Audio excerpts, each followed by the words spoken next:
नमस्कार दोस्तों, मैं आप सभी का स्वागत करता हूं डिफेंस मास्टर पर और एक नया आपके लिए सेशन लेकर आया हूं। और आज के इस सेशन में एक नया हम डिस्कशन यहां पर स्टार्ट करेंगे for your various defence examination, चाहे वो आपका एनडीए एग्जामिनेशन हो, सीडीएस हो, सीएपीएफ हो, एफकैट हो, एसएसबी इंटरव्यू हो।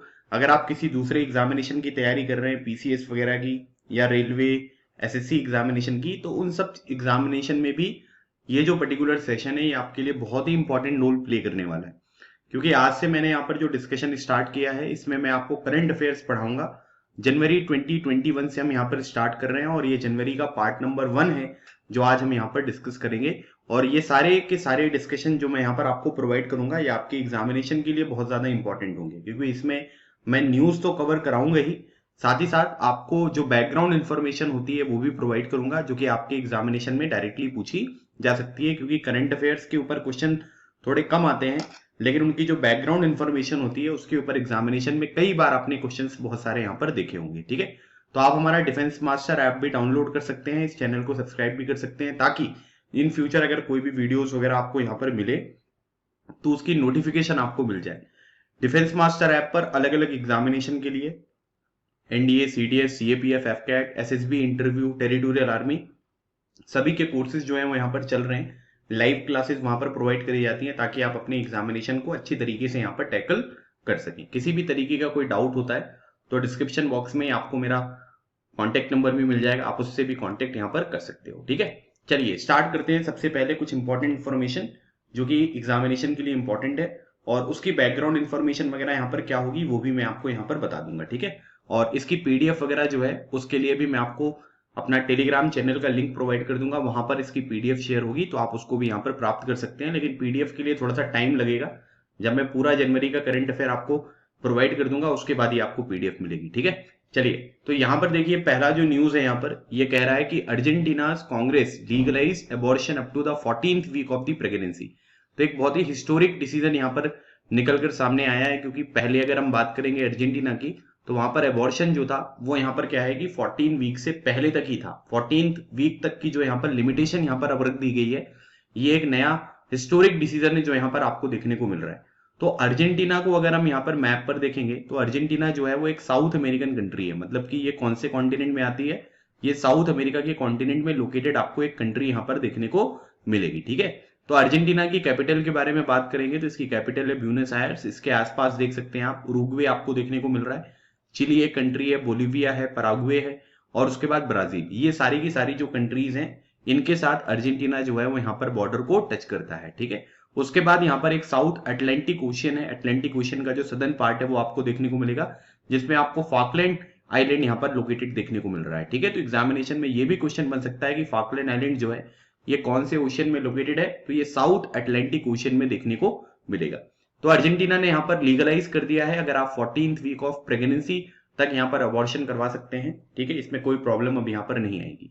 अ ground breaking decision in a country that has some of the world most restrictive abortion laws, this law that has been in existence since 1921। मतलब यहाँ पर जो पहले कानून था, ठीक है, जिसमें 14th वीक तक की यहाँ पर अलाउ नहीं किया गया था, उस लॉ को यहाँ पर चेंज किया गया है। और जो इससे पहले स्ट्रिक्ट लॉ था वो आपको 1921 से देखने को मिला, जो कि 2021 में यहाँ पर आपको चेंज होता हुआ दिखाई दे रहा है। ठीक है, तो एक इंपॉर्टेंट इंफॉर्मेशन है ये। आपसे वन लाइनर के फॉर्म में ये पूछा जा सकता है कि कौन सी कंट्री ने अभी रिसेंटली यहाँ पर जो एबॉर्शन लिमिट है उसको 14th वीक ऑफ प्रेगनेंसी तक यहाँ पर इंक्रीज कर दिया है, तो ये कंट्री है अर्जेंटीना।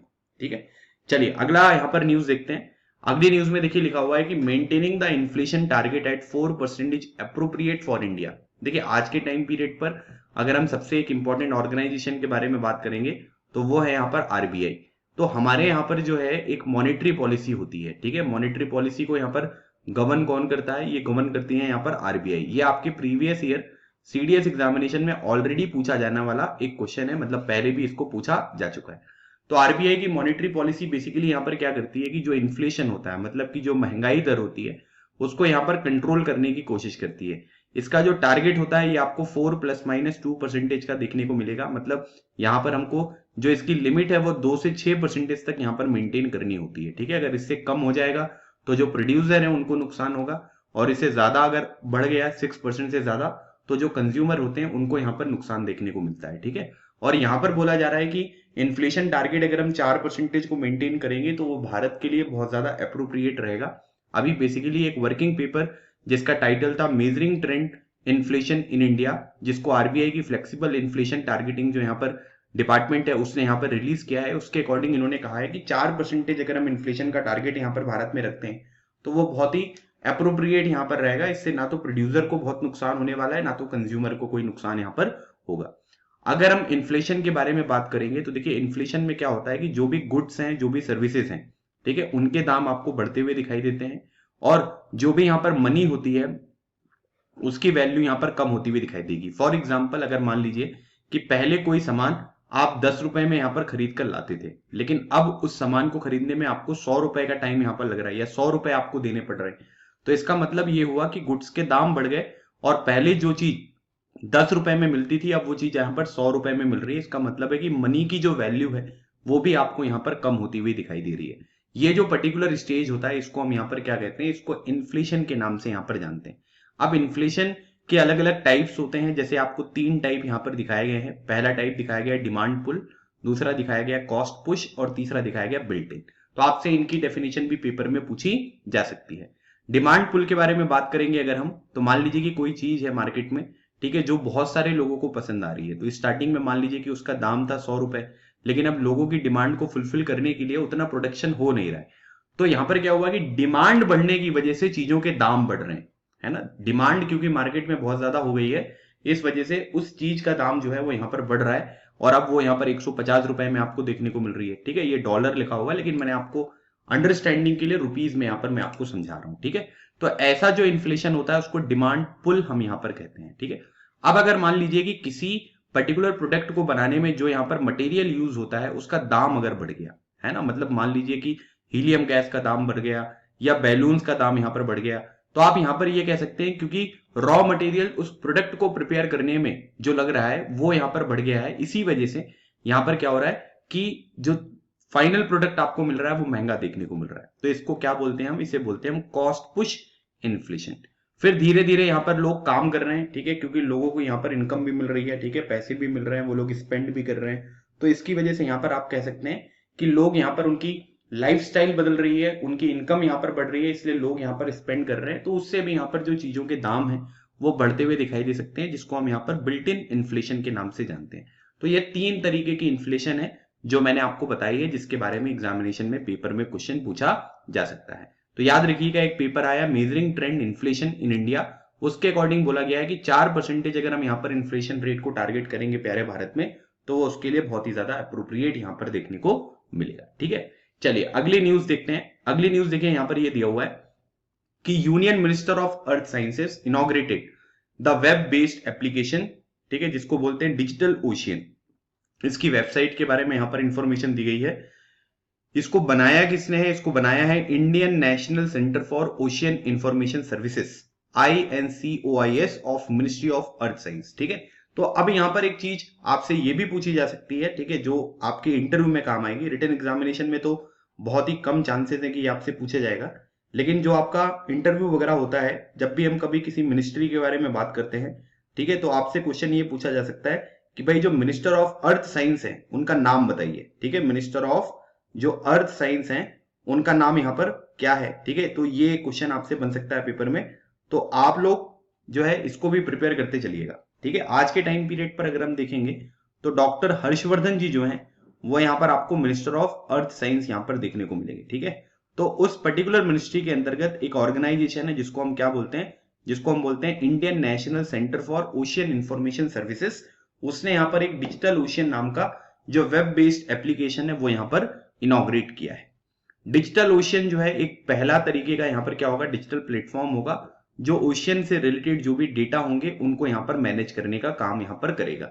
तो इसको लॉन्च किसने किया गया है, इसका पर्पस क्या है, ये दोनों चीजें आपके एग्जामिनेशन के लिए इंपॉर्टेंट है, ठीक है। कि ये पहला इस तरीके का डिजिटल प्लेटफॉर्म है जो ओशियन डेटा को मैनेज करेगा। साथ ही साथ यहाँ पर आप ये कह सकते हैं कि इसको INCOIS ने यहाँ पर इसको जो है वो डेवलप किया है और मिनिस्ट्री ऑफ अर्थ साइंस के अंतर्गत ये आपको डिपार्टमेंट देखने को मिलेगा।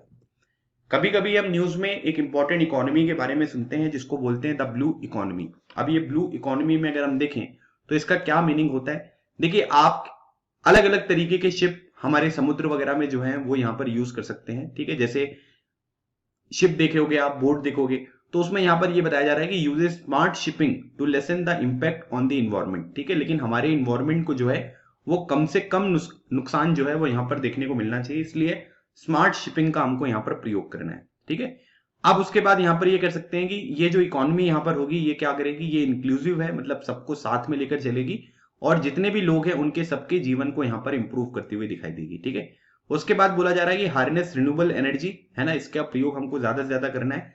सस्टेनेबल फिशरीज के ऊपर ये पूरा की पूरी यहाँ पर डिपेंड करती हुई दिखाई देगी। इससे यहाँ पर जो है जॉब्स भी क्रिएट होंगी, पॉवर्टी वगैरह जो है, हंगर वगैरह, ये भी समाप्त होता हुआ दिखाई देगा अगर हम ब्लू इकोनॉमी के ऊपर सस्टेनेबल अप्रोच रखकर अगर इसको डेवलप करेंगे तो। ठीक है, फिर उसके बाद जो मरीन लाइफ है और जो ओशियंस वगैरह हैं उनको भी कंजर्व करेगा, ताकि यहाँ पर जो है प्रोटेक्ट करेगा हमारा coastal communities from the impact of climate change. हमारी जो भी कम्युनिटीज कोस्टल एरिया में रह रही हैं, ठीक है, जो भी अलग अलग तरीके के क्लाइमेट चेंज से इम्पैक्ट यहाँ पर आपको देखने को मिलते हैं उससे भी प्रोटेक्ट होगा। और उसके बाद यहाँ पर आप ये भी कह सकते हैं कि जो पॉल्यूशन वगैरह यहाँ पर आपको मैराइन फील्ड में यहाँ पर देखने को मिल रहा है उसको भी हम कंट्रोल कर पाएंगे। तो इन सब चीजों को अगर हम ध्यान में रखकर काम करेंगे ओशन से रिलेटेड, उसकी जो इकोनॉमी है उससे रिलेटेड, तो इसका जो बेनिफिट होगा वो बहुत ज्यादा यहाँ पर इन फ्यूचर आपको देखने को मिलेगा। ठीक है भाई, चलिए अब अगली बात करते हैं मध्य प्रदेश से रिलेटेड।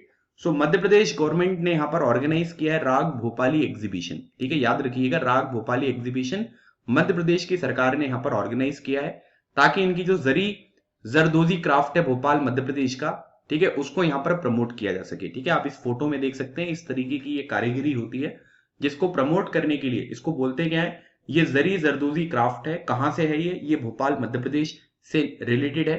और इस पर्टिकुलर एग्जीबिशन का जो पर्पस था राग भोपाली एग्जीबिशन का, उसका पर्पस यही था। ठीक है, और उसके साथ ही साथ यहाँ पर क्या है कि भोपाल मध्य प्रदेश, और उसके बाद Madhya Pradesh government is introducing campaign regarding promotion of एक जिला एक शिल्प। ठीक है, ये लोग यहाँ पर एक प्रमोशन भी चल रहा है कि भाई हर एक जो यहाँ पर डिस्ट्रिक्ट है उन सबको एक शिल्प से यहाँ पर कनेक्ट करने की कोशिश करी जाए कि भाई हर एक जिला जो है वहां की कुछ चीजें ऐसी हैं जो बहुत अच्छी हैं, जिनको अगर हम इन फ्यूचर थोड़ा सा कंजर्व करेंगे, प्रमोट करेंगे, तो वो डेफिनेटली यहाँ पर स्टेट के लिए कारगर सिद्ध होंगी। फिर उसके बाद यहाँ पर जो जरदोजी यहाँ पर एक शब्द है, ये दो पर्शियन टर्म से मिलकर बना हुआ है। जार का मीनिंग होता है गोल्ड एंड दोजी मीनिंग होता है एम्ब्रॉयडरी। ठीक है, मतलब गोल्ड की एम्ब्रॉयडरी जो है ये यहाँ पर आपको इसका पूरा मीनिंग यहाँ पर देखने को मिल रहा है। ठीक है, फिर उसके बाद अगली जो इंफॉर्मेशन है, अगला जो हमारा करंट अफेयर है, ये है नेशनल मेडिसिनल प्लांट बोर्ड। ठीक है, NMPB, जो कि मिनिस्ट्री ऑफ आयुष के अंतर्गत यहाँ पर आपको देखने को मिलेगी। इसने यहाँ पर एक कंसोर्टिया जो है मेडिसिनल प्लांट्स के लिए यहाँ पर ये लॉन्च किया है। ठीक है, बेसिक मतलब यहाँ पर इसका ये है ताकि जो फार्मर्स हैं और मैन्युफैक्चरर्स हैं उनके बीच में एक प्रॉपर लिंक बनाई जा सके, है ना। Seed to shelf approach is being introduced wherein aspect related to the quality planting material, जो भी क्वालिटी प्लांटिंग मटेरियल्स हैं उसका सपोर्ट प्रोवाइड किया जाएगा। गुड एग्रीकल्चर प्रैक्टिसेस को प्रमोट किया जाएगा। फिर गुड पोस्ट हार्वेस्ट जो प्रैक्टिसेस हैं उनको यहाँ पर जो है एड्रेस किया जाएगा। इस तरीके की बातें करी जा रही, मतलब आज के टाइम पीरियड पर अगर हम देखें तो हमारी जो एग्रीकल्चर प्रैक्टिसेस हैं वो उतनी अच्छी नहीं है, और उसी चीज को एड्रेस करते हुए आप यहाँ पर ये कह सकते हैं कि उसी चीज को थोड़ा सा सही तरीके से यूटिलाइज हो वो सारी की सारी चीजें, इसलिए हम लोग यहाँ पर क्या कर रहे हैं, इस तरीके का जो यहाँ पर एड्रेस है वो यहाँ पर आपको देखने को मिल रहा है। ठीक है, अगर हम यहाँ पर बात करेंगे मिनिस्ट्री ऑफ आयुष, तो उसके अंतर्गत ये काम यहाँ पर किया गया है, तो इसके बारे में भी आपको थोड़ा सा ध्यान रखने की जरूरत है। और आज के टाइम पीरियड पर अगर हम बात करेंगे कि जो मिनिस्ट्री ऑफ आयुष से रिलेटेड यहाँ पर मिनिस्टर है, ठीक है, ये क्वेश्चन भी आपसे पूछा जा सकता है, तो उनका नाम क्या है, उनका नाम है श्रीपद यसो नायक। ठीक है, ये नाम याद रखिएगा। तो श्रीपद यसो नायक जो है वो हमारे मिनिस्टर हैं इस पर्टिकुलर मिनिस्ट्री से रिलेटेड, जिसको हम यहाँ पर आयुष मिनिस्ट्री के नाम से यहाँ पर जानते हैं। ठीक है, तो किस तरीके से इनको यहाँ पर प्लांटिंग करी जाए, कौन से प्लांटिंग मटेरियल्स का यहाँ पर यूज किया जाए, है ना, और एग्रीकल्चर प्रैक्टिसेस हमको किस तरीके से पहले और बाद में फॉलो करनी है ताकि इनको कंजर्व किया जा सके, इस प्रॉब्लम को एड्रेस किया जा सके, इसलिए ये पर्टिकुलर चीज यहाँ पर लॉन्च करी गई है। फिर उसके बाद प्राइम मिनिस्टर नरेंद्र मोदी जी ने यहाँ पर 100 जो हमारी किसान रेल ट्रेन है उसको यहाँ पर जो है फ्लैग ऑफ किया है, और ये मतलब 100वीं ट्रेन है। किसान रेल ट्रेन का बेसिक मतलब ये होता है कि किसान ने जो भी प्रोड्यूस किया है उसको एक जगह से दूसरी जगह पर भेजना, है ना, ताकि कोई भी यहाँ पर डिले ना हो और जितना भी इनकम यहाँ पर फार्मर्स को मिल सकती है वो सारी चीजें जो है वो सही तरीके से मिले। और इसी वजह से यहाँ पर इस तरीके की ट्रेन चलाई गई थी। जब पहली ट्रेन चली थी, आप ये कह सकते हैं कि ये देवलली और दानापुर के बीच में चली थी। देवलली जो है ये महाराष्ट्र में है और दानापुर जो है ये बिहार में है। और अभी जो 100 ट्रेन यहाँ पर चली है, ये आपको संगोला जो कि महाराष्ट्र में है और शालीमार जो कि वेस्ट बंगाल में है, उनके बीच पे ये चलती हुई आपको दिखाई दे रही है। ठीक है, तो पहली ट्रेन के बारे में भी पता होना चाहिए और जो 100 नंबर वाली ट्रेन है इसके बारे में भी आपको जानकारी रखना है। और किसान रेल ट्रेन का बेसिक पर्पस यही होता है। ट्राइबल कम्युनिटीज ने प्राइम मिनिस्टर जी से यहां पर अर्ज किया है कि भाई सेंटर ने एक नोटिफिकेशन जो है वो यहां पर रिलीज किया है, जिसमें 121 विलेजेस को, जो कि यहां पर शूल पनेश्वर वाइल्ड लाइफ सेंचुरी के आसपास लोकेटेड हैं, नर्मदा डिस्ट्रिक्ट गुजरात में, उनको इको सेंसिटिव जोन यहां पर कर दिया है। अब इको सेंसिटिव जोन के बारे में अगर हम बात करेंगे तो वहां पर किसी भी तरीके का डेवलपमेंट वाला काम नहीं होगा, है ना। किसी भी तरीके का जो कोई कंस्ट्रक्शन वगैरह होता है वो सब चीजें यहाँ पर आपको देखने को नहीं मिलेगी।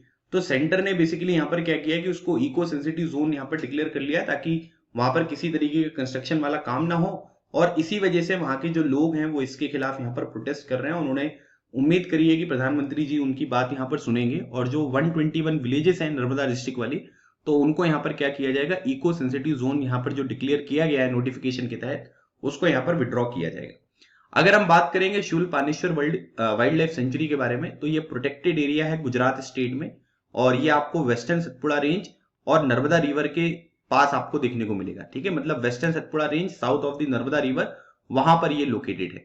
तो आपसे डायरेक्टली एग्जामिनेशन में इसकी लोकेशन पूछी जा सकती है कि भाई जो शूल पनेश्वर वाइल्ड लाइफ सेंचुरी है वो कौन से स्टेट में लोकेटेड है, तो उसका नाम है गुजरात।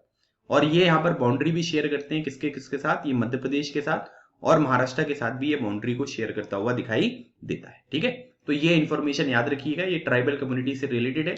इस तरीके के जो क्वेश्चन है वो एग्जामिनेशन में बहुत बार पूछे जाते हैं।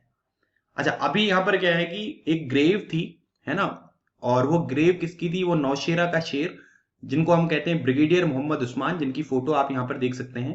तो इनको हम यहाँ पर नौशेरा का शेर के नाम से जानते हैं। ठीक है, इनको पॉस्ट्यूमसली जो है महावीर चक्र जो है उससे नवाजा गया था। जैसे परमवीर चक्र है ना, गैलेंट्री अवार्ड वॉर टाइम पर दिया जाने वाला। ठीक है, सबसे बड़ा अवार्ड कौन सा होता है, वो होता है परमवीर चक्र। ठीक है, उसके बाद कौन सा आता है, उसके बाद आता है महावीर चक्र और उसके बाद फिर आता है वीर चक्र। ठीक है, जो हमारे विंग कमांडर अभिनंदन वर्धमान जी को दिया गया था वो वीर चक्र दिया गया था। टोटल परमवीर चक्र अवार्डी कितने हैं, टोटल परमवीर चक्र अवार्डी हैं 21। और महावीर चक्र अवार्डी के बारे में अगर हम बात करेंगे तो ये ब्रिगेडियर मोहम्मद उस्मान जी को यहाँ पर दिया गया था। तो इनको नौशेरा का शेर यहाँ पर कहा जाता है। ये सीनियर मोस्ट ऑफिसर थे जो भारत और पाकिस्तान की पहली लड़ाई हुई थी 1947-48 में।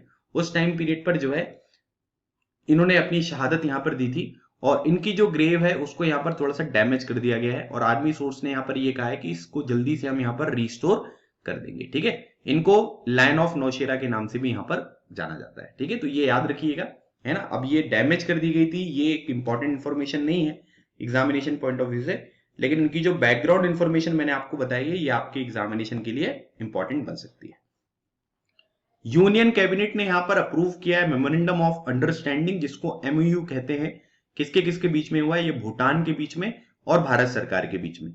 अगर हम भूटान के बारे में देखेंगे तो भूटान की जो यहाँ पर कैपिटल है ये कौन सी है, ये आपको थिम्पू यहाँ पर देखने को मिल रही है। ठीक है, भूटान के बारे में अगर हम बात करेंगे तो भूटान से हमारे 4 इंडियन स्टेट्स हैं जो यहाँ पर बॉर्डर को टच करते हैं। पहला तो आपको सिक्किम यहाँ पर देखने को मिल रहा है, दूसरा जो है ये वेस्ट बंगाल देखने को मिल रहा है, तीसरा जो है अरुणाचल प्रदेश देखने को मिल रहा है और चौथा जो है वो आसाम देखने को मिल रहा है। तो 4 इंडियन स्टेट्स हैं जो यहाँ पर क्या करते हैं, भूटान से हमारी जो बाउंड्री टच होती है स्टेट्स की, वो 4 स्टेट की बाउंड्री टच होती है।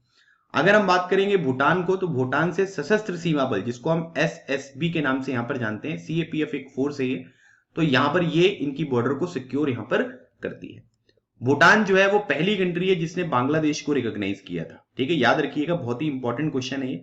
इंडिया इसका आंसर नहीं है, इसका जो आंसर है वो यहाँ पर क्या है, वो बांग्लादेश है। बांग्लादेश को रिकॉग्नाइज करने वाली पहली कंट्री तो वो है भूटान, इंडिया नहीं है। इंडिया ने उसकी इंडिपेंडेंस में मदद करी थी, लेकिन रिकॉग्नाइज करने वाला जो पहली कंट्री है वो यहाँ पर आपको कौन सी कंट्री देखने को मिल रहा है, वो मिल रहा है भूटान। तो इनके साथ भारत सरकार और भूटान के बीच में कॉपरेशन यहाँ पर हुआ है कि भाई जो आउटर स्पेस है, basically navigation satellite, communication satellite, इन सब चीजों का हम लोग साथ में यहाँ पर यूज करेंगे। ठीक है, तो इसकी वजह से क्या होगा कि एक जॉइंट वर्किंग ग्रुप यहाँ पर बनाया जाएगा जिसमें इसरो और जो ministry of information and communication है भूटान का, उसके लोग मिलकर यहाँ पर किस तरीके से सैटेलाइट की फील्ड में यहाँ पर काम कर सकते हैं, वो चीजें हमको देखने को मिलेंगी। ठीक है, हमारी नेबरिंग कंट्री है भूटान, और इसी वजह से उसको हर एक सेक्टर में सपोर्ट करने की जिम्मेदारी भारत की यहाँ पर बनती है। ठीक है, ये मैप है, ये मैप भी देख सकते हैं, आपको लेटेस्ट मैप है। ठीक है, यहाँ पर देखिए आपको ये थार डेजर्ट देखने को मिल रहा है, ये अरावली माउंटेन रेंज है, विंध्य हो गया, सतपुड़ा हो गया, ये वेस्टर्न घाट इधर है, ईस्टर्न घाट है, नीलगिरी है, कार्डमम हिल, आपको सदर्न मोस्ट जो यहाँ पर हिल देखने को मिल रही है। फिर यहाँ पर ये छोटा नागपुर है, गारो, खासी, जयंतिया, ये सारी हिल्स यहाँ पर देखने को मिलेगी, सुंदरबन डेल्टा है ना, लक्षद्वीप हो गया। ठीक है, run of Kutch, Andaman and Nicobar. तो ये सब चीजें लोकेशन जब आप देखते रहोगे मैप पर तो आपको बहुत अच्छी तरीके से याद हो जाएंगी। अभी यूनियन कैबिनेट ने यहाँ पर अप्रूव कर दिया है कि जो आकाश मिसाइल सिस्टम है, ठीक है, इसका एक्सपोर्ट यहाँ पर देखने को मिलेगा।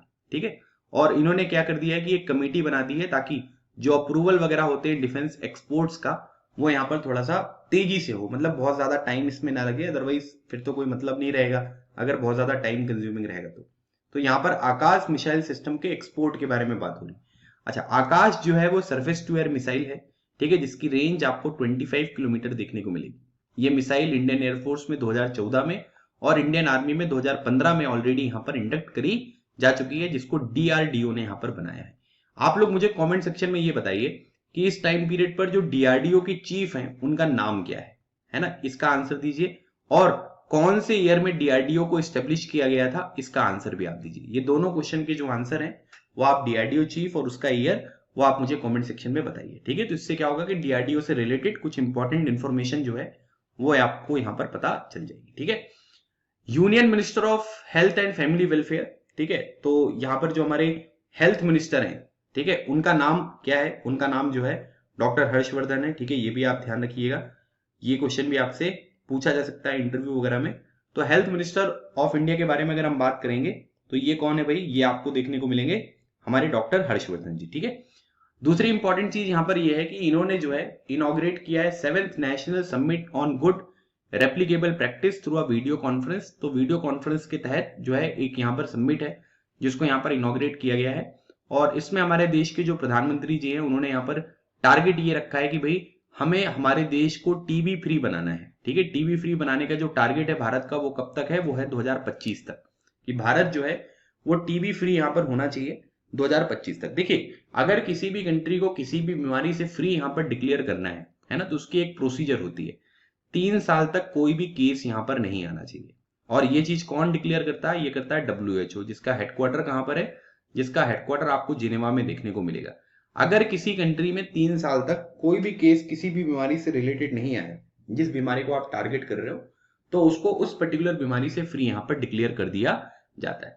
अगर हम वर्ल्ड हेल्थ ऑर्गेनाइजेशन के बारे में, सस्टेनेबल डेवलपमेंट गोल टारगेट के बारे में बात करेंगे, तो वो पूरी दुनिया से टीबी को 2030 तक एलिमिनेट करना चाहती है, लेकिन भारत जो है खुद अपने देश से इसको 2025 तक यहाँ पर एलिमिनेट करना चाहता है। ठीक है, तो कोई खांसता है, चीखता है, अगर उसको टीबी यहाँ पर हुआ है तो सामने वाले को भी यहाँ पर हो सकता है। इस तरीके की यहाँ पर ये कम्युनिकेबल डिसीज जो है वो आपको यहाँ पर देखने को मिल रही है, लेकिन टीबी का इलाज वगैरह जो है वो संभव है। भाभा एटॉमिक रिसर्च सेंटर कहां पर लोकेटेड है, ये है मुंबई में, जिसको हम बार्क के नाम से यहाँ पर जानते हैं। ठीक है, BARC। तो Bhabha atomic research centre has deployed या developed eye cancer therapy in the form of the first indigenous ruthenium 106 plaque for treatment of ocular tumours. ठीक है, तो ऑक्यूलर जो ट्यूमर्स होते हैं ये आंखों में होते हैं ना, मतलब नोड्यूल वगैरह आपको इस तरीके से देखने को मिलेगा। तो अभी यहाँ पर बार्क का रुथेनियम जो प्लेग यहाँ पर इस तरीके से बनाया गया है, इसको आंखों में इस तरीके से ट्रीटमेंट के लिए यहाँ पर यूज किया जाता है, और आंखों का जो कैंसर यहाँ पर होता है उससे निजात पाने के लिए ये टेक्निक यहाँ पर आपको देखने को मिलेगी। ठीक है, ocular tumours are tumours inside the eye. This is very important question, आपसे पूछा जा सकता है कि शरीर के कौन से भाग में ऑक्यूलर ट्यूमर आपको देखने को मिलेगा, तो ये हमारी आंखों के अंदर होता है। ठीक है, रुथेनियम जो है इसको प्रोड्यूस किया जाता है जो फीजन होता है। देखिए, फीजन का मतलब यहाँ पर क्या है, nuclear fission.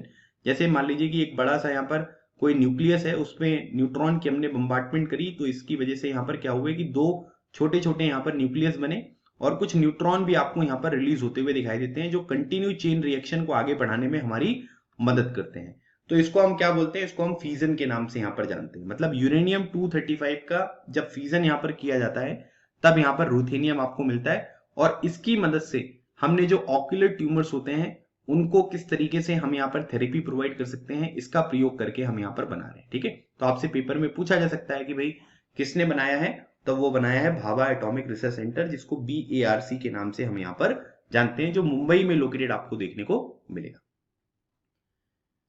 Indian women and children are overwhelmingly anaemic. ठीक है, एनीमिया मतलब जिसमें खून की कमी होती है। ठीक है, शरीर में खून की कमी जो है वो आपको यहां पर देखने को मिल रही है कि भारत में जो बच्चे हैं और जो महिलाएं हैं, है ना, उनमें खून की कमी आपको बहुत ज्यादा देखने को मिल रही है, जिसकी वजह से एनीमिक यहां पर उनका बॉडी आपको देखने को मिल रहा है, according to the national family health survey 2019-20।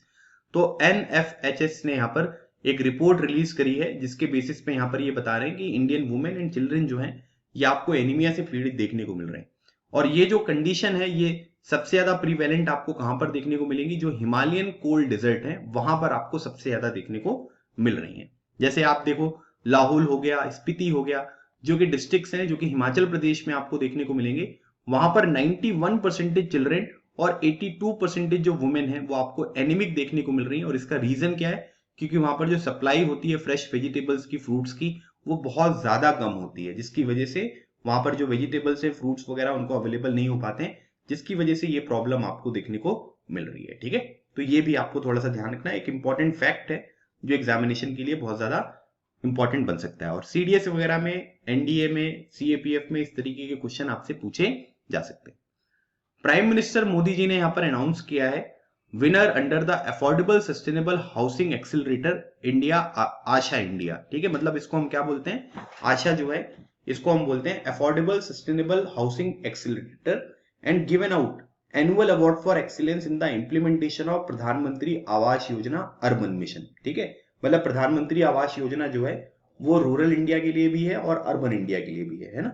तो उसमें उनके द्वारा जो भी यहाँ पर पॉइंट्स थे जिनको इंप्लीमेंट करना था, उनने जिन लोगों ने इन पॉइंट्स को अच्छी तरीके से इंप्लीमेंट किया है उनको यहाँ पर अवार्ड दिए गए हैं। बेसिक अगर हम बात करेंगे प्रधानमंत्री आवास योजना के बारे में, तो ये एक मिशन है जिसमें यहाँ पर बोला गया है कि हाउसिंग फॉर ऑल बाई 2022 तक सभी लोगों को शहरों में जो घर है, वो जो भी पॉपुलेशन है जो डिजर्विंग है, उनको यहाँ पर घर मिलना चाहिए। तो 2022 तक का ये टारगेट है। तो ये एग्जामिनेशन में डायरेक्टली आपसे पूछा जा सकता है। ठीक है, तो ये भी आपको ध्यान रखना है। वैसे अगर हम बात करेंगे एशिया के रिचेस्ट पर्सन के बारे में, तो वो है मुकेश अंबानी। लेकिन जनवरी 2021 में मुकेश अंबानी को पीछे कर दिया। किसने पीछे किया, उनका नाम है जोंग शेंशिन, जो कि फाउंडर है bottled water company Nongfu spring, has overtaken Reliance industries chairman Mukesh Ambani as the richest person in Asia. ठीक है, फरवरी में मुकेश अंबानी जी ने ये जो रैंक है ये दोबारा यहां पर हासिल कर ली है, लेकिन जनवरी में जो है वो जोंग शेंशन ने जो है इनको यहां पर पीछे कर दिया था। 66 year old is not involve in the politics and he is known locally as the lone wolf. ठीक है, इनको यहाँ पर पॉलिटिक्स वगैरह से कोई लेना देना होता नहीं है। ठीक है, जो हम यहाँ पर, ये चाइना के हैं ये वैसे, तो इनका क्या है, इनको हम लोन वुल्फ के नाम से भी यहाँ पर लोकली यहाँ पर जाना जाता है। ठीक है, तो ये बन सकता है क्वेश्चन, तो इसके बारे में भी जानकारी आपको रखना है। प्रेसिडेंट डोनाल्ड ट्रंप ने यहां पर पैंडेमिक रिलेटेड जो बैन्स हैं on green cards and work visas to large of applicants, मतलब इन्होंने H1B वीजा जो है वो बहुत न्यूज में रहता है, आपने देखा ही होगा। तो यहां पर क्या है कि उन्होंने उसको एक्सटेंड कर दिया कि भाई जो अमेरिका फर्स्ट पॉलिसी है उसी के ऊपर हम ध्यान देंगे, जो बाहर के लोग हैं उनको वीजा, ग्रीन कार्ड वगैरह हम यहाँ पर प्रोवाइड नहीं करेंगे। ठीक है, तो टेम्परेरी बैन लगा दिया गया है। Non essential travel across the Mexican and Canadian borders was also done for the public health. Corona virus यहाँ पर फैल रहा था और इसी वजह से यहाँ पर क्या है कि अगर कोई जरूरी काम नहीं है तो मैक्सिको और जो कनाडा लोग यहाँ पर जा रहे थे उनके आने जाने पर भी यहाँ पर रोक लगा दिया गया था, अगर कोई इसेंशियल ट्रेवल नहीं है तो। अच्छा, एक बात यहाँ पर ये ध्यान रखिएगा, मैं जो भी अभी करंट अफेयर आपको पढ़ा रहा हूँ ना, ये जनवरी के बेसिस पे पढ़ा रहा हूँ। ठीक है, आप ये मत सोचना कि सर अभी तो ऐसा हो गया है, तो जो भी चीजें चेंज होंगी, बदलती जाएंगी, वो हम आगे यहाँ पर कवर करती जाएंगे। ठीक है, अभी जनवरी में क्या हुआ है उसकी इंफॉर्मेशन मैं आपको यहाँ पर प्रोवाइड कर रहा हूँ। अगर हम बात करेंगे तो अलग अलग तरीके के वीजाज होते हैं। ठीक है, लेकिन उनमें से कुछ जो सबसे ज्यादा इंपॉर्टेंट है उनके बारे में हम अमेरिका में जो वीजा प्रोवाइड किया जाता है उसके बारे में देख लेते हैं। पहला जो वीजा है वो है H1B वीजा, जो न्यूज में रहता है। ये स्किल्ड वर्कर्स के लिए होता है और ज्यादातर जो इंडियंस है वो इसी वीजा को यहाँ पर इस्तेमाल करते हैं। H2B वीजा जो है ये बेसिकली यहाँ पर क्या है कि ये आप ये कह सकते हैं कि सेवरल वर्कर्स को, जो कि सीजनल जिनका काम होता है, ठीक है, जो हमेशा के लिए नहीं जाते, लेकिन एक सीजन होता है जब यहाँ पर आपको ये काम करते हुए दिखाई देंगे, जो लैंडस्केपिंग हो गया, हॉस्पिटैलिटी इंडस्ट्रीज वगैरह में काम करते हैं, उनको ये दिया जाता है। अगर कोई पर्सन है जो इंडिया से यूएस में उसका ट्रांसफर हुआ है ना, सेम कंपनी में, तो इंट्रा कंपनी अगर ट्रांसफर्स हैं तो उसको L1 वीजा यहाँ पर दिया जाता है। जो स्टूडेंट वर्क स्टडी प्रोग्राम के लिए यहाँ पर यूएसए वगैरह जाते हैं उनको J1 वीजा दिया जाता है, और H1B वीजा के जो यहाँ पर डिपेंडेंट्स होते हैं, उनकी जो फैमिली मेंबर्स होते हैं, उनको यहाँ पर H4 वीजा यहाँ पर दिया जाता है। तो ये कुछ इंपॉर्टेंट वीजाज हैं यूएसए से रिलेटेड, ये आपकी एग्जामिनेशन में मैच करने वगैरह को भी पूछे जा सकते हैं, तो इसके बारे में भी हमको जानकारी होना जरूरी है। भारत सरकार ने यहाँ पर India SARS severe acute respiratory syndrome corona virus 2 genome consortia, ठीक है, INSACOG जो है वो यहाँ पर लॉन्च किया है। और इसका बेसिक मतलब यहाँ पर क्या होगा कि वायरस जो है वो यहाँ पर क्या करता है कि भाई अपना रूप स्वरूप जो है वो बदलता रहता है, ठीक है। और इसी तरीके के न्यूज आपने देखी होगी कि कई तरीके के जो वेरिएंट्स हैं वो आपको न्यूज में देखने को मिल रहे हैं, चाहे आप इंग्लैंड में देख लो, चाहे आप ब्राजील में देख लो, अलग अलग कंट्रीज में हम देखने को मिल रहे हैं। तो इसका बेसिक पर्पस यही होता है कि भाई ये अपने स्वरूप को चेंज कर सकते हैं, अपनी जो यहाँ पर स्ट्रक्चर है उसको बदल सकते हैं।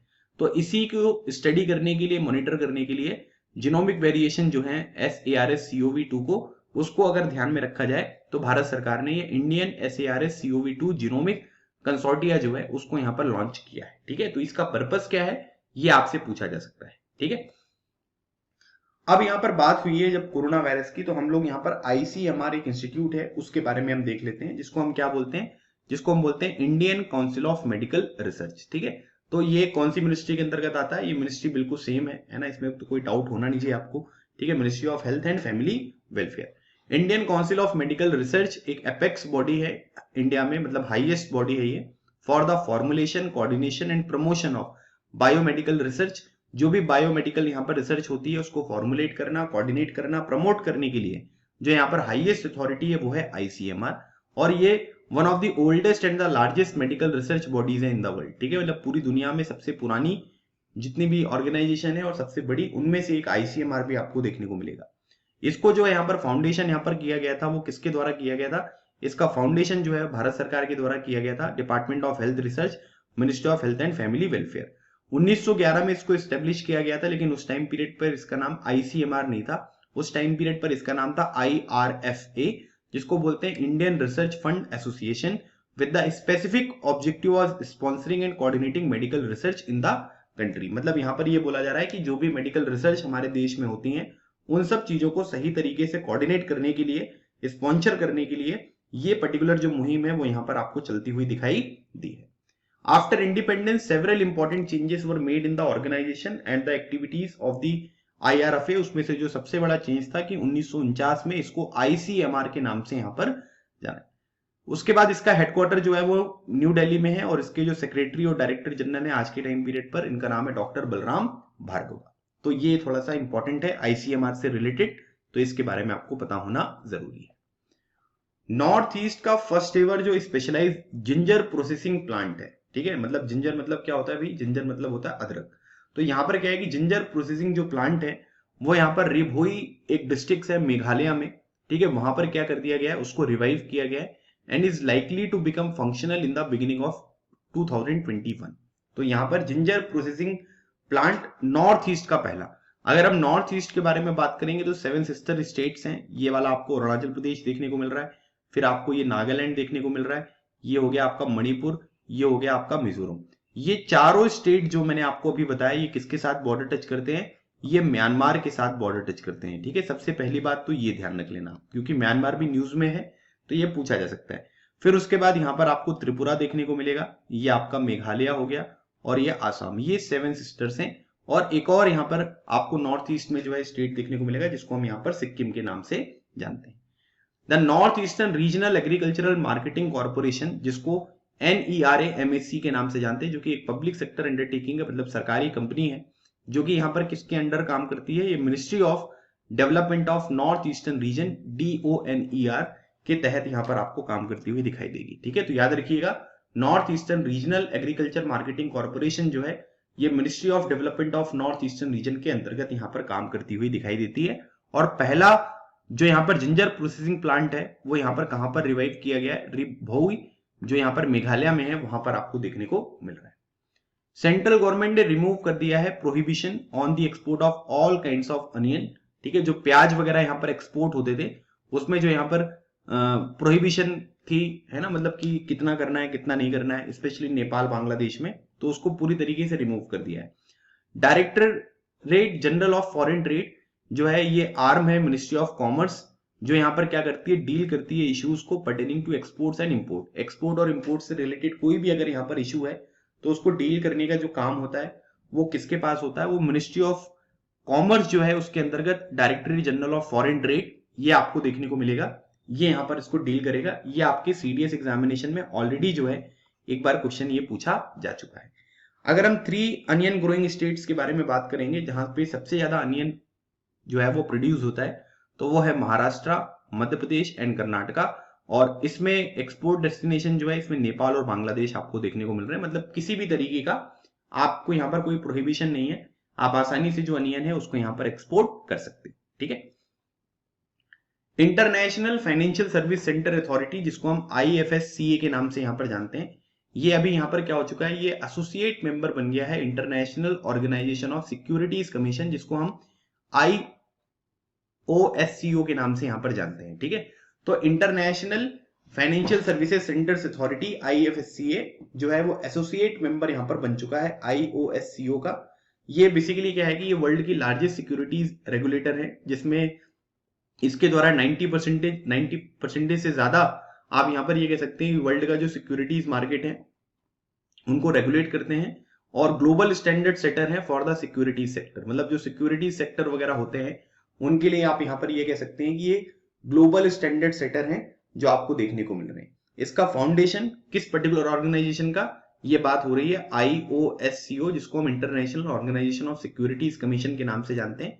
इसका फाउंडेशन जो है ये आपको 1983 में देखने को मिलेगा, और मैड्रिड स्पेन में इसका हेडक्वार्टर है, जहां पर वर्ल्ड टूरिज्म ऑर्गेनाइजेशन का भी हेडक्वार्टर आपको देखने को मिलेगा। ठीक है, T stands for tourism.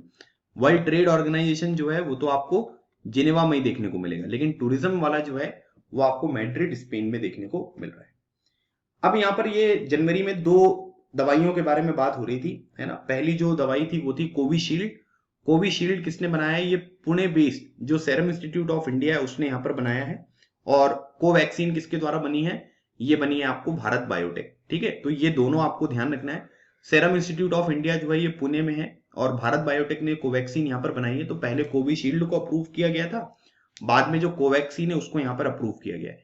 Approve कौन करता है, ये सब्जेक्ट एक्सपर्ट कमेटी है जिसको हम SES के नाम से जानते हैं, end of the drugs controller general of India DCGI, जो drugs controller general of India है उनके द्वारा यहाँ पर इसको अप्रूव किया गया था। और उसके बहुत सारे ट्रायल्स वगैरह हुए, है ना। और उसके बाद अलग अलग तरीके से हम लोग देख रहे हैं कि प्रोग्राम वगैरह भी चल रहा है जिसमें अलग अलग एज के लोगों को यहाँ पर टारगेट किया जा रहा है, ताकि लोग यहाँ पर जो है वो वैक्सीन यहाँ पर लगवाएं। ठीक है, 2 डोज लगवाना जरूरी है, पहले डोज के 28 दिन के अंदर दूसरा डोज भी यहाँ पर लगवाया जाता है। ICC के बारे में अगर हम बात करें, ठीक है, जो ICC है जिसको हम क्या बोलते हैं, जिसको बोलते हैं इंटरनेशनल क्रिकेट काउंसिल। ठीक है, ICC।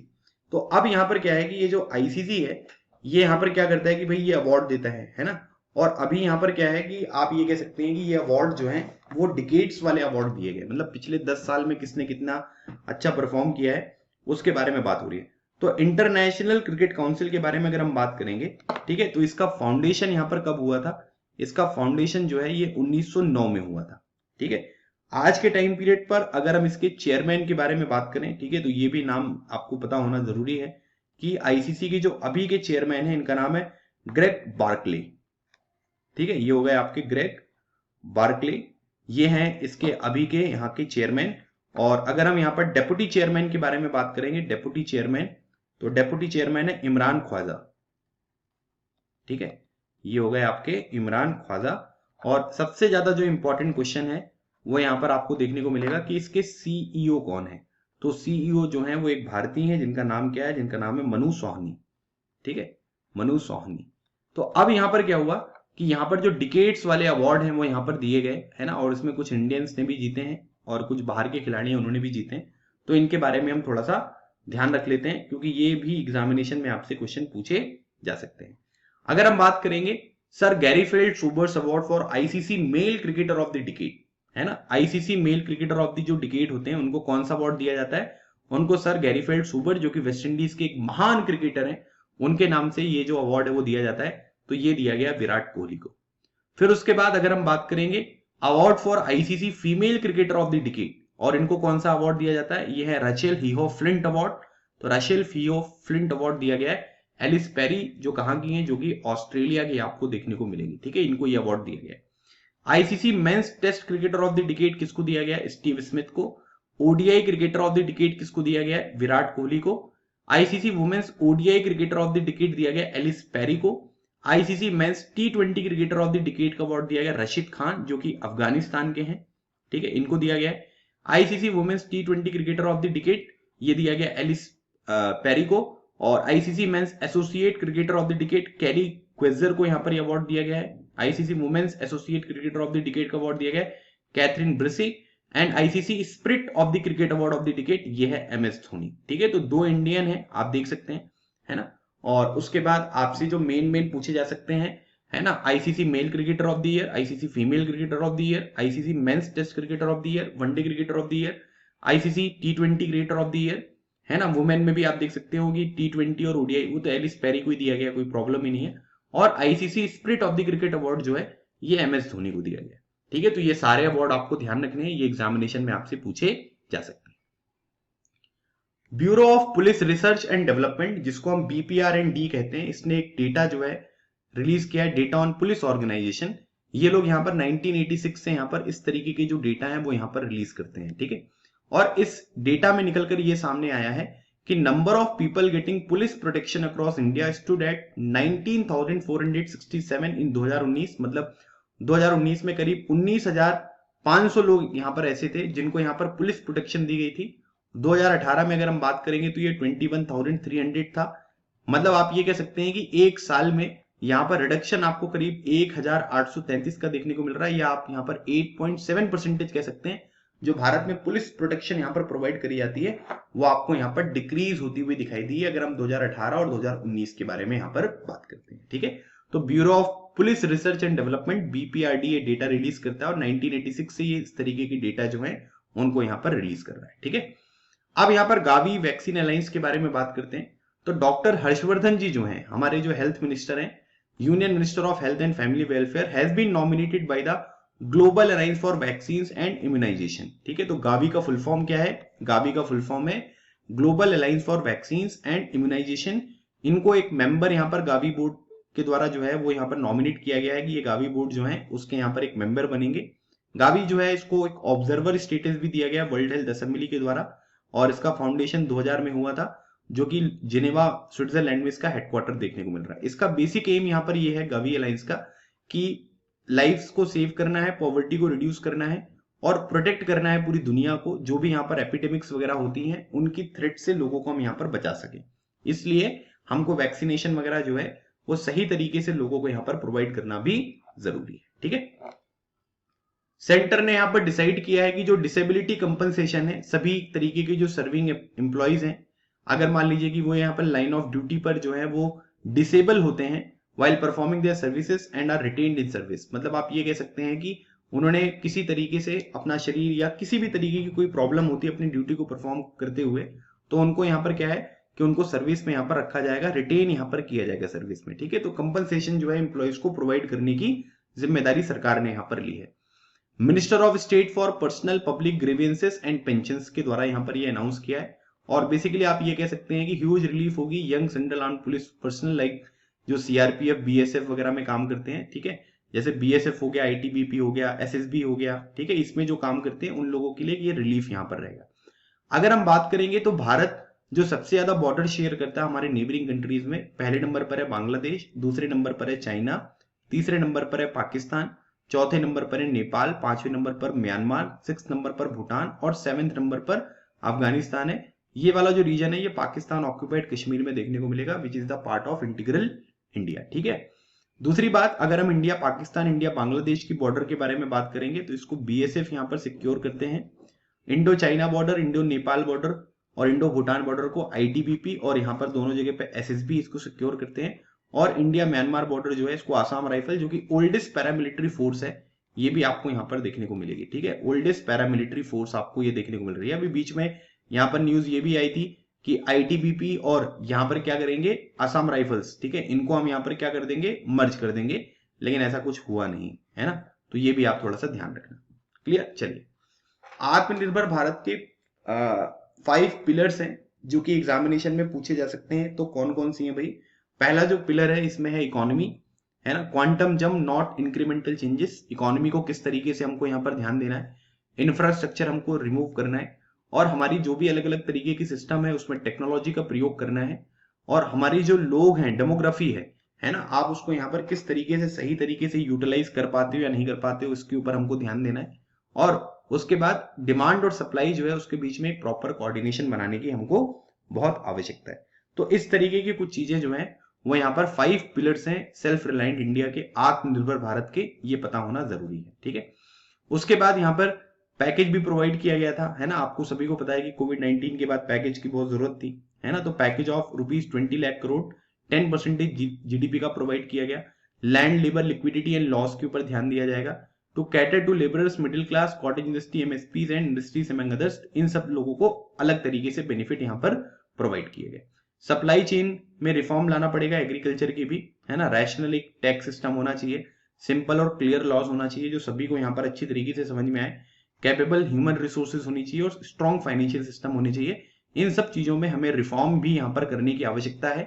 इस तरीके की बात भी यहाँ पर करी गई है। ठीक है, तो आत्मनिर्भर भारत के 5 पिलर्स कौन से हैं और किस किस जगह पर हमको बोल्ड रिफॉर्म्स की आवश्यकता है, जो इस पर्टिकुलर मुहिम में बात चलाई गई थी, उसके बारे में ये बातें बताई जा रही है। ठीक है, यूनियन कैबिनेट ने यहाँ पर अप्रूव किया है कि हम लोग क्या करेंगे कि जो पेट्रोल वगैरह यहाँ पर होते हैं उसमें यहाँ पर ब्लेंडिंग करेंगे, किसकी, इथेनॉल की, है ना। इथेनॉल का अगर हम फॉर्मूला देखेंगे तो ये क्या होता है, ये होता है C2H5OH।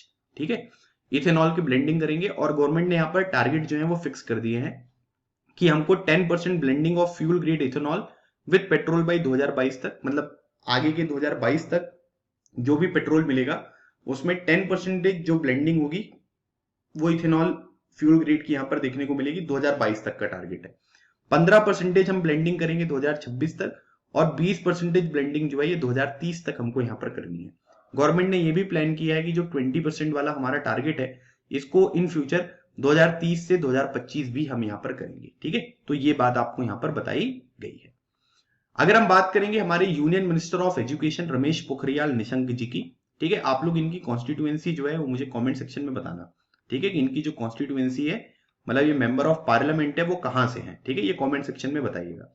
Has virtually laid the foundation stone of TiHAN IIT Hyderabad. TiHAN basically क्या है, technology innovation hub on autonomous navigation system. ठीक है, इसका फुल फॉर्म याद रखना, एग्जामिनेशन में आ सकता है ये, क्योंकि आजकल सीडीएस एग्जामिनेशन में जो है वो इस तरीके की जो आप कह सकते हैं कि एब्रीविएशन वगैरह होते हैं उनके भी फुल फॉर्म पूछ लेते हैं। तो इसको बोलते हैं technology innovation hub on autonomous navigation system, India first test bed for autonomous navigation system terrestrial and aerial at IIT Hyderabad. ठीक है, तो इसको कहां पर एस्टेब्लिश किया गया है, आईआईटी हैदराबाद में किया गया है। फॉर अनमैन्ड एरियल व्हीकल्स वगैरह जो होते हैं या रिमोटली ऑपरेटेड जो व्हीकल्स होते हैं, इन सब चीजों के लिए एक यहाँ पर इनोवेशन हब जो है वो यहाँ पर आईआईटी हैदराबाद में यहाँ पर एस्टेब्लिश किया गया है। ठीक है, तो इसके बारे में थोड़ी सी जानकारी आपको होना जरूरी है। तो गाइज ये था हमारा सेशन नंबर 1, ठीक है, जिसमें मैंने कुछ इंपॉर्टेंट चीजें आपके साथ डिस्कस करी हैं, एंड आई होप आपको ये सेशन अच्छा लगा होगा। इसका पार्ट नंबर 2 भी मैं बहुत जल्दी आपको प्रोवाइड करूंगा।